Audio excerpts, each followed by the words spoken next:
Salut, c'est Philippe de Mediacom TV. J'espère que vous allez bien. Vous pouvez le voir, j'ai sorti la cravate. Attention, ça ne rigole plus.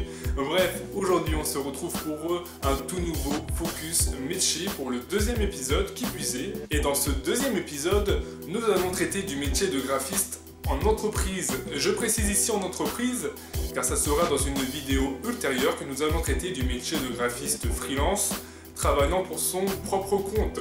Vous allez le voir, c'est un entretien qui va être très intéressant, du moins je l'espère qu'il le sera pour vous. J'espère également qu'il vous donnera envie de vous orienter vers cette voie ou tout simplement de vous la faire davantage découvrir. Deux petites remarques avant que la vidéo ne commence. Je tenais une nouvelle fois à remercier David Masson pour le temps qu'il a pu m'accorder pour cet entretien. Et enfin, vous allez le voir, je préfère vous prévenir pour que vous ne soyez pas surpris. Je vais tutoyer David, tout simplement parce que c'est un collègue de travail, donc voilà, ça me paraissait tout naturel d'utiliser le tutoiement. Voilà, j'ai tout dit, on se retrouve vite fait à la fin de la vidéo. À toutes!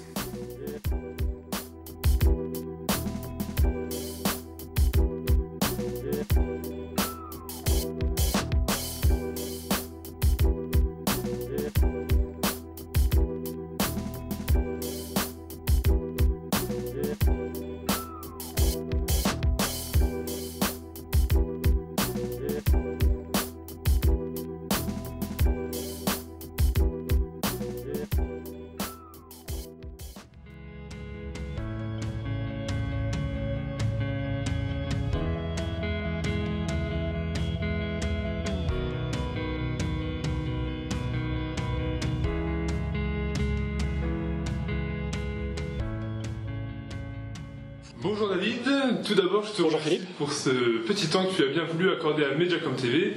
Je suis certain que nos chers internautes en feront de même. Nous allons commencer sans plus tarder. Et voici ma première question, pourquoi avoir choisi de devenir graphiste ? Tout d'abord une question de passion. En fait, j'adore dessiner à la base, donc le métier de graphiste c'est un peu proposé de lui-même. Aussi une sensibilité sur tout ce qui concerne les nouvelles technologies, PC, Mac, etc.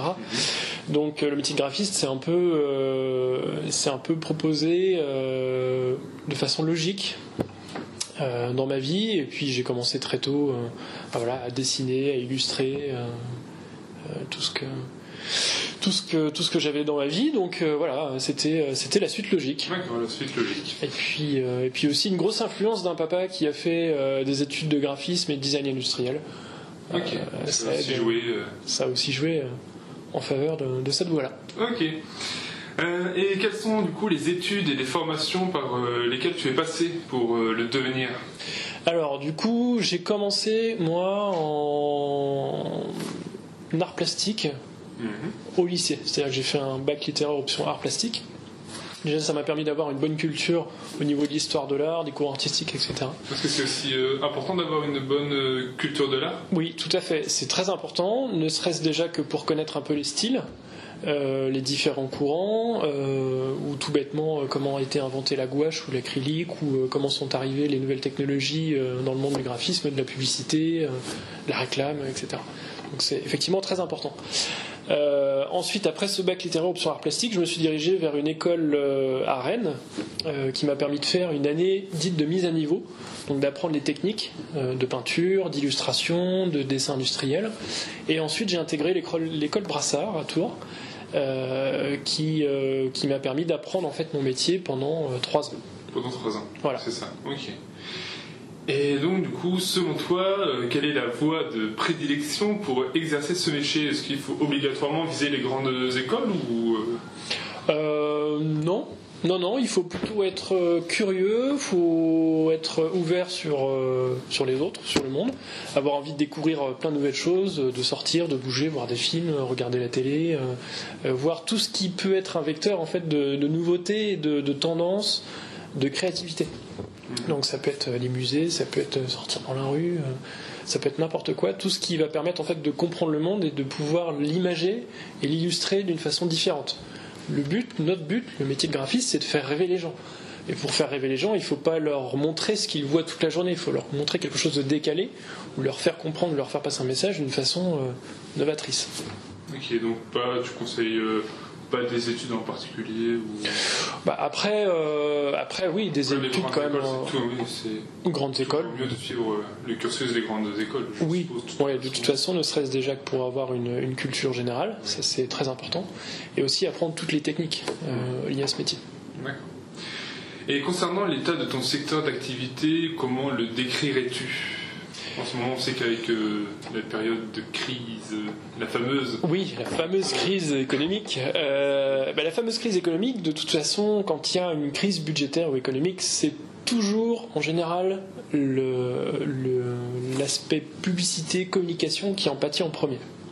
Dans une entreprise, c'est le budget qu'on va couper en premier, de façon à pouvoir faire plus de recherche ou de développement ou d'investissement, etc. Donc la com, elle a ressenti la crise de 2008 de plein fouet et quasiment dès le début, dès ses premiers instants. L'effet contraire, c'est que une fois que la crise commence à passer, on fait aussi appel tout de suite à nouveau aux agences de com, aux publicitaires, aux graphistes, etc. Donc même si on est les premiers impactés en termes de crise, on est aussi les premiers impactés en termes de relance. Puisqu'on est là pour relancer la machine aussi, on participe à cet effort-là. Donc le métier se porte mieux, beaucoup mieux, parce que la crise, moi à mon sens, elle est passée depuis déjà quelques mois, voire même quelques années. Donc le métier est en plein essor, les technologies ne cessent de s'inventer au quotidien, d'évoluer.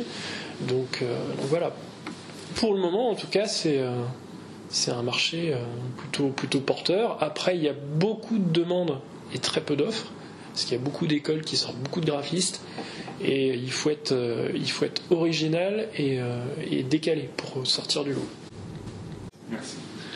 Afin de préparer cet entretien, j'ai demandé à un ami de me décrire ce qu'était pour lui le métier de graphiste. Voici ce qu'il m'a répondu. C'est celui ou celle en charge de réaliser des affiches, des flyers avec des logiciels d'infographie tels que Photoshop, InDesign, etc. Est-ce que toi, tu peux nous livrer ta vision de ton métier ? Alors effectivement, ça c'est une composante assez forte du métier, parce qu'on est là pour créer des supports de communication, donc que ce soit de l'illustration à la main ou du flyer sur ordinateur, le principe c'est le même. Après, il y a toute une partie de conseil et de préconisation aux clients, de prise de brief, de contact, de relation, qui est aussi extrêmement importante, parce qu'on est là pour décoder l'esprit du client, pour aller piocher ce qu'il veut, l'interpréter, pour pouvoir sortir quelque chose qui lui plaise à lui, et aussi à la cible à laquelle il s'exprime, enfin il décline son message. D'accord. Donc c'est effectivement une composante, c'est pas la seule, mais c'est plutôt un bon résumé du métier de graphiste. Mais ça ne s'arrête donc pas qu'à ça. Ouais. Une personne de mon entourage m'a un jour fait part de son souhait de s'engager dans cette voie, mais quelque chose le freinait dans sa démarche. Il me confiait « Je ne sais pas dessiner ». Est-il essentiel de savoir dessiner pour devenir graphiste ? Essentiel, non. Parce que dessiner, c'est comme tout, ça s'apprend. Oui, tout simplement. C'est mieux. Il y a des techniques. Oui, c'est vrai que c'est mieux. Hein. C'est vrai que c'est mieux. Par contre, ce qui est encore mieux, c'est d'avoir déjà une sensibilité au niveau du dessin. Oui. On peut appeler un talent, un don, etc. Effectivement, ça facilite la chose. Mais ça n'empêche pas de devenir graphiste, si on a envie de devenir graphiste et qu'on ne sait pas dessiner. Il y a plein de graphistes qui ne savent pas forcément dessiner au sens propre du terme, mais qui ont leur style, qui ont leurs pattes, qui ont une façon de faire particulière pour que leur art devienne vraiment quelque chose d'unique. Et du coup, au niveau des autres compétences professionnelles, quelles sont-elles d'après toi ? Savoir gérer tous les bugs informatiques. Et ouais, que vous travaillez sur Mac, il n'y a pas de problème ? Oui, bien évidemment, il n'y a aucun problème. Il n'y a aucun problème. Non, il faut avoir des compétences un petit peu quand même en termes de marketing, en termes de relationnel, en termes de commercial aussi, parce que quand on s'installe graphiste, si on n'est pas au sein d'une agence, on fait tous les métiers. On fait le preneur de brief, directeur de créa, infographiste, web designer, on fait le commercial, on fait tout. Donc il faut quand même avoir des petites notions à la base avant de se lancer dans le bain de l'entreprise ou en tout cas de sa propre entreprise. Okay. C'est mieux. Et puis ça permet aussi de mieux comprendre les personnes avec qui on travaille. Et donc du coup, on parlait de Mac, justement, ça fait quelques années que Mac a fait de sa suite Adobe une référence dans la réalisation graphique. Comment fait-on si on est un pro PC? Est-ce qu'il faut jeter son Mac? Est-ce qu'il faut le vendre pour s'acheter un PC? Pas du tout. Est-ce qu'il faut vendre son PC pour s'acheter un Mac?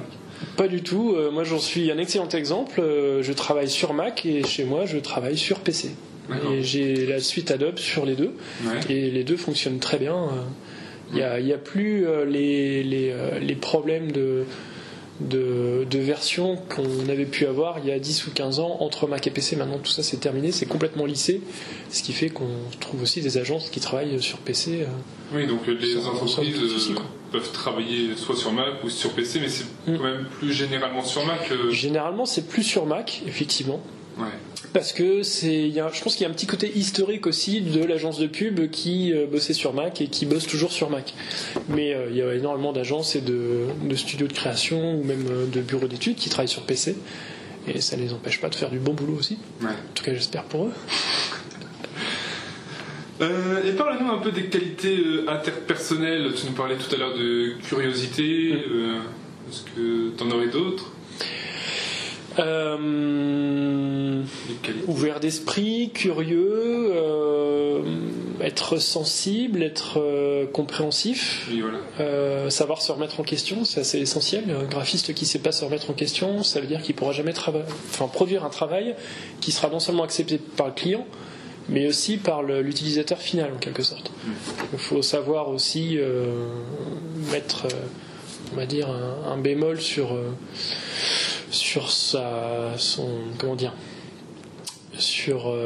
son humilité, en tout cas mettre un peu en sommeil toute cette partie-là pour faire aussi ce que veut le client. Ce qu'on dit, c'est vrai, le client est roi. Des fois, il faut savoir dire oui au client, même si c'est pas toujours facile.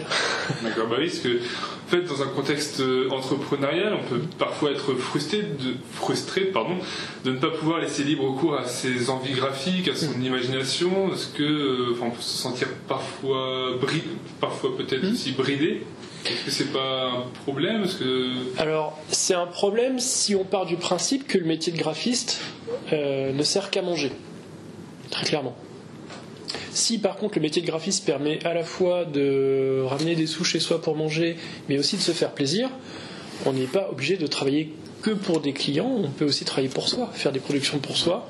Là, dans ce cas-là, on touche presque à la limite de l'artistique, faire des expos, faire plein de choses. Et si effectivement on trouve, parce que c'est tout à fait compréhensible, une certaine frustration dans les travaux qu'on peut produire pour des clients dans lesquels on s'éclate pas vraiment, parce qu'il y a des sujets qui ne nous touchent pas ou qui ne nous concernent pas, ou sur lesquels on n'a pas vraiment de sensibilité, on peut très bien s'exprimer d'une autre façon. Il y a plein d'autres supports. Et le métier même de graphisme, moi je sors jamais de mon métier, que ce soit le week-end, le soir ou quoi, je suis toujours en train de produire ou de créer. Si c'est pas pour un client, c'est pour moi. D'accord. Ouais. Voilà. Ok. Et quelles ont été ou quelles sont tes inspirations, tes influences en matière de graphisme, si tu en as? Elles sont renouvelées à peu près tous les 6-8 mois. Parce que de toute façon, nos tendances, on est obligé de les suivre. La veille créative, elle se fait quotidiennement. Et si on ne suit pas ces tendances, on se retrouve complètement hors du temps et hors d'âge et puis à côté de la plaque. Du coup, qu'est-ce que tu appelles les tendances? C'est des façons de faire, des façons... c'est tout ce qu'on va retrouver, voilà, les nouvelles technologies, les nouvelles façons d'utiliser les supports, par exemple Internet, le tactile, les couleurs de l'année 2015, les nouvelles typographies, les nouveaux usages en illustration, etc. Tout ça, on essaie de le mixer à notre sauce, avec notre patte, notre griffe, pour pouvoir proposer quelque chose d'intéressant au client et qui soit en lien avec son époque. Oui. Sinon, autant faire appel à n'importe qui pour faire un flyer lambda. Ok. Et est-ce que tu saurais quelles peuvent être les prétentions salariales d'un graphiste en début et en fin de carrière? Je parlais dire, après, c'est vrai que ça dépend, il y a plusieurs variables, aussi la taille de l'entreprise, des personnes sous sa responsabilité, mais... En moyenne, je dirais que pour un graphiste débutant, je pense que ça oscille autour de 1500-1600. Donc intégrons un studio avec quelques personnes, sans trop de responsabilité, mais déjà plus de l'exé, on va dire. Après, directeur artistique, ça peut monter autour de 2000, 2002, 2300 euros. Ça dépend aussi de la globalité, enfin en tout cas de l'importance de l'équipe, des sujets qui y sont associés, de l'importance de l'agence. Il y a beaucoup de paramètres. C'est pas évident de se faire vraiment une idée. C'est pareil, le graphiste indépendant va gagner peut-être un petit peu plus. Ouais. Et encore, ça dépend des mois, ça dépend du travail qu'il va avoir, etc. Donc voilà, ça permet de donner une idée, mais c'est pas hyper fiable non plus. D'accord. Et justement, tu parles des graphistes indépendants. Selon toi, donc, est-ce que c'est un bon ou un mauvais plan de se lancer en tant que graphiste à son compte ? Je pense que c'est un bon plan de se lancer à son compte du moment qu'on a quand même un peu d'expérience en agence ou en imprimerie ou autre. Se lancer tout de suite à son compte quand on sort de l'école, c'est dangereux parce que très clairement on n'a pas encore toutes les bases du métier, on n'a pas encore toute la connaissance parfaite de la chaîne graphique, etc. Il y a tout un passage à faire obligé en agence quand même, enfin en agence ou en tout cas en structure de création, studio, etc.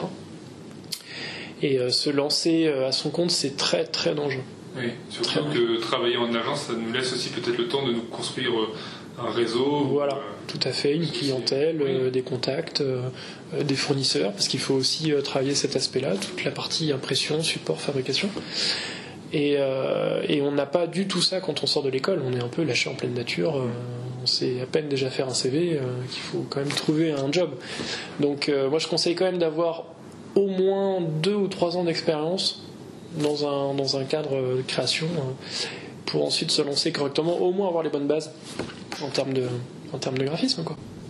Super, merci. Est-ce que tu aurais un ou deux petits tuyaux pour les abonnés de Mediacom TV qui souhaiteraient s'orienter vers le métier de graphiste au sein d'une entreprise ? Alors, déjà, il ne faut pas hésiter à faire des CV originaux.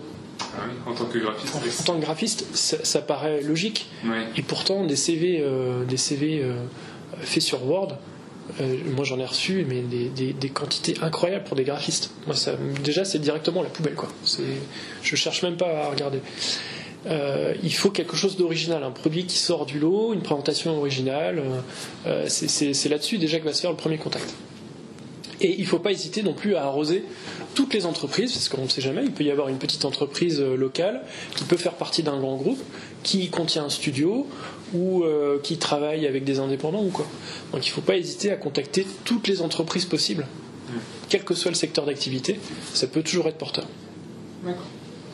Et si demain justement on te demandait de recruter un nouveau graphiste pour ton studio, quels seraient tes principaux critères ? Qu'est-ce qui pourrait faire la différence ? Du coup, tu nous as parlé du CV. Alors le CV, bien évidemment. L'expérience aussi. Le book, je suppose. Ça c'est un élément hyper important. Le book, c'est en gros un classeur dans lequel on va compiler toutes ses meilleures créations, que ce soit en agence ou via l'école, etc. Personnel aussi, bien sûr. Ça va faire une très très grosse différence parce que c'est là-dessus qu'on va pouvoir juger de la qualité du travail de la personne qu'on reçoit. Le CV, c'est une chose, c'est très, très formalisé malgré tout. Il donne une vision assez claire du parcours de la personne. Et il y a quelque chose aussi à laquelle je suis très attaché, c'est de bien voir que la personne a travaillé régulièrement. C'est-à-dire qu'il n'y a pas eu des trous de 8 mois ou d'1 an sans travail, même si c'est vendeur de chaussures, même si c'est faire les marchés ou faire des vendanges ou quoi. Mais quelqu'un qui bosse et qui est motivé et qui est prêt à faire tout pour vivre, j'aurais plus de facilité à le prendre que quelqu'un de très doué mais qui bosse une fois de temps en temps comme ça et qui du coup montre moins de motivation. Donc ça déjà c'est hyper important. D'accord. C'est une tradition sur Mediacom TV. Je finis toujours mes focus métiers par une question plus ou moins hors sujet. D'accord, donc c'est là que je vais y aller. Voilà. S'il t'était donné la possibilité de réaliser une affiche pour un événement quelconque, quel serait cet événement, qu'il soit passé, présent, futur, et vice-versa ? Ah, c'est une très bonne question, ça. Un concert, un spectacle, un salon. C'est une excellente question. Les plus fous. C'est une excellente question. Étant passionné de sport automobile, je dirais réaliser l'affiche du film, d'un hypothétique remake du film Le Mans. Voilà, ma ville natale, un film que j'adore, qui réunit un peu tout ce que j'aime dans le sport auto. Donc voilà, ce serait ça. Super, bon bah, en espérant qu'il y ait un remake.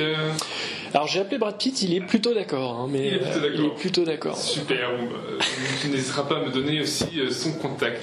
Tout à fait. Merci David, en tout cas, je te de rien, remercie. Philippe. Je suis sûr que mes internautes aussi en feront de même. Et je vous dis à très bientôt pour une nouvelle vidéo. À très bientôt, au revoir.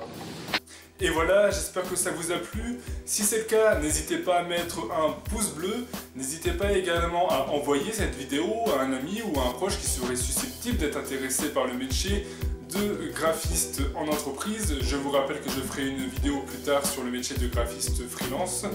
N'hésitez pas également à vous abonner, c'est Scarlett qui vous le conseille pour être au courant des prochaines vidéos sur Mediacom TV. N'hésitez pas à rejoindre mes réseaux sociaux, Twitter, Facebook, les liens sont dans la description.